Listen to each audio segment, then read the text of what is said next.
Sure, burn him again.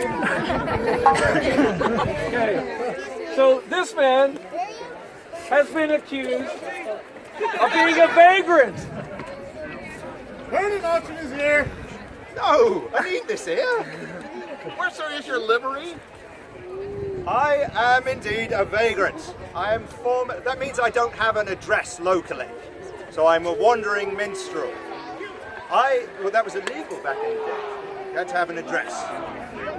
So I was formerly a minstrel of the Lord of Rochester. My job was to sing songs, to play jokes, to play games, to cook his dessert, to wake him up in the morning. But sadly, he went crusading and he couldn't take me with him because the priest said that I was a distraction from the word of God. So I was stripped of my livery, which is the symbol that I'm a musician supported by a noble. Rather like having a record label. So I've been wandering the byways, trying to make the way the only way I know how, which is by playing music, by singing songs, by playing games, and by cooking fine desserts. Surely, people, find mercy in your heart, for I am guilty of vagrancy, but only for the reason of bringing joy into people's hearts. Let's hear his music! Play a tune!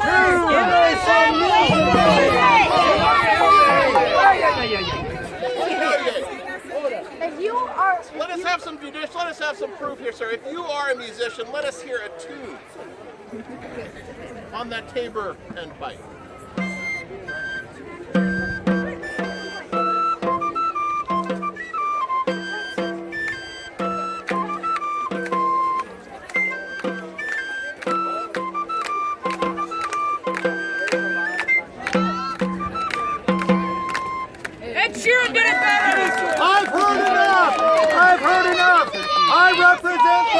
Come on! Make way for the knight. And I have livery for you, good sir. Throw that upon your garment and serve our noble lord. Thank you, my lord. I've been here a week. Actually here a week. This knight has been accused of selling wool to a Scotsman. Wool to God, sir! Have you no decency? You sold wool. They will make tweed of it, sir. Don't you realize? Tweed! Tweed! That's tweed! We've all gone to plan.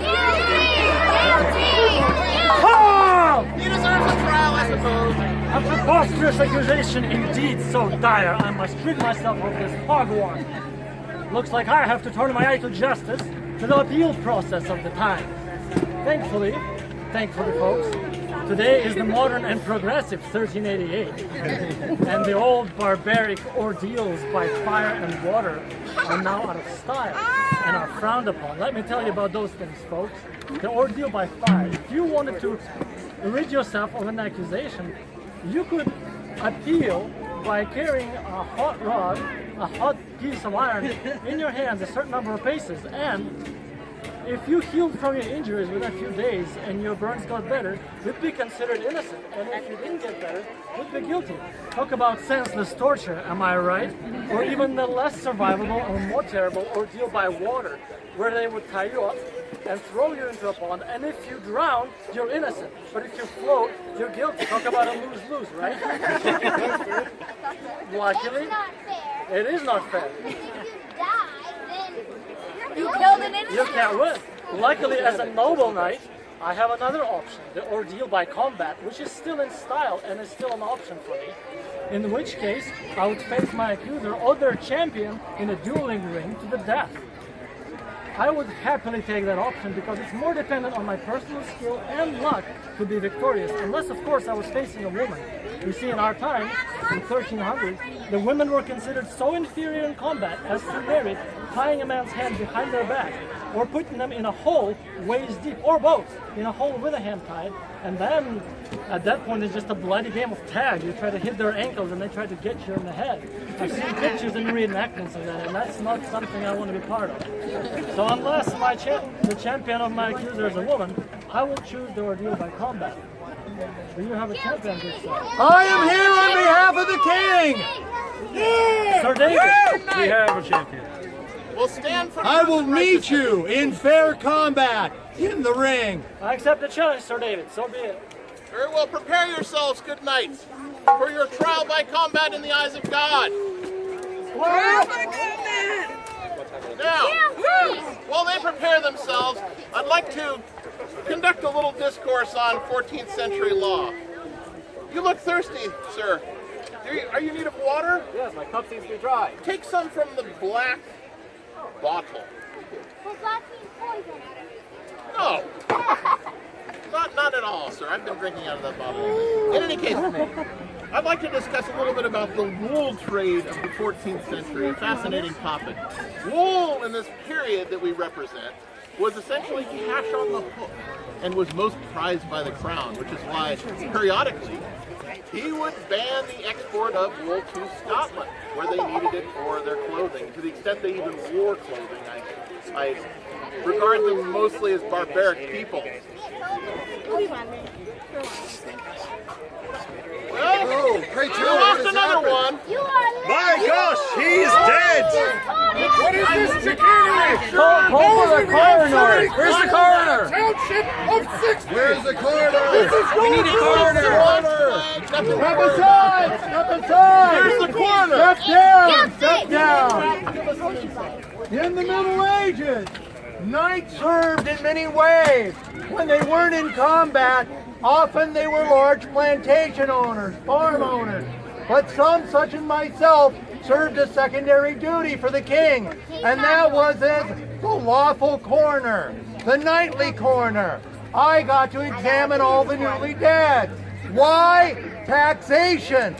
And the second reason I existed was to make sure the other lesser nobles, known as, where did he go? The sheriffs often were corrupt. So my position was there to make sure corruption did not happen. Let me examine this man. Make room. Make room, people. For the coroner. Make room. Make room. That's even more fun in armor. Make room.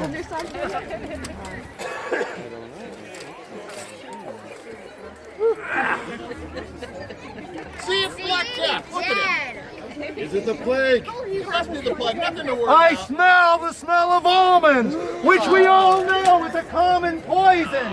And only two sorts of people use poison. Women and the clergy. We all saw him drink from the black My bottle. sword protects me from your accusation, sir. I may not be tried in your sordid court.